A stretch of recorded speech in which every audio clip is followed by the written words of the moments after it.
CM Revanth Reddy నేతృత్వంలోని తెలంగాణ ప్రభుత్వం మంగళవారం కీలక ప్రకటన చేసింది. రాష్ట్రంలోని 10 యూనివర్సిటీలకు ఇన్ఛార్జ్ వైస్ ఛాన్సలర్ నియమిస్తూ ప్రభుత్వం ఉత్తర్వులు జారీ చేసింది. ఇన్ఛార్జ్ వీసీలుగా సీనియర్ ఐఏఎస్ అధికారుల పేర్లను ప్రభుత్వం ప్రకటించింది. కొత్త వీసీలు నియమితులయ్యేంత వరకు కూడా వీరే బాధ్యతల్లో కొనసాగుతారు.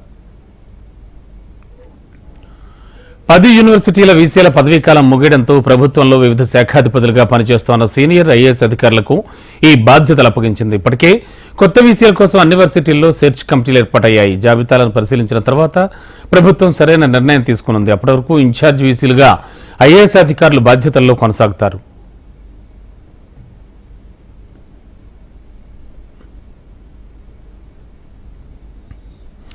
ఉస్మానియా యూనివర్సిటీ వీసీగా దానకిషోర్, జేఎన్టీయూ వీసీగా బి వెంకటేశం, కాకతీయ యూనివర్సిటీ వీసీగా వాకాటి కరుణ, అంబేద్కర్ ఓపెన్ యూనివర్సిటీ వీసీగా రిజ్వీ, తెలంగాణ యూనివర్సిటీ వీసీగా సందీప్ సుల్తానియా, పొట్టి శ్రీరాములు తెలుగు యూనివర్సిటీ వీసీగా శైలజా రామయ్యర్, మహాత్మాగాంధీ యూనివర్సిటీ వీసీగా నవీన్ మిట్టల్, శాతవాహన యూనివర్సిటీ వీసీగా Surendra Mohan, Jawaharlal Nehru architecture and finance university వీసీగా జయేష్ రంజన్, పాలమూరు యూనివర్సిటీ వీసీగా నదీం మహమ్మద్ ను ప్రభుత్వం నియమించింది. మేరకు సీఎస్ శాంతికుమారి ఉత్తర్వులు జారీ చేశారు.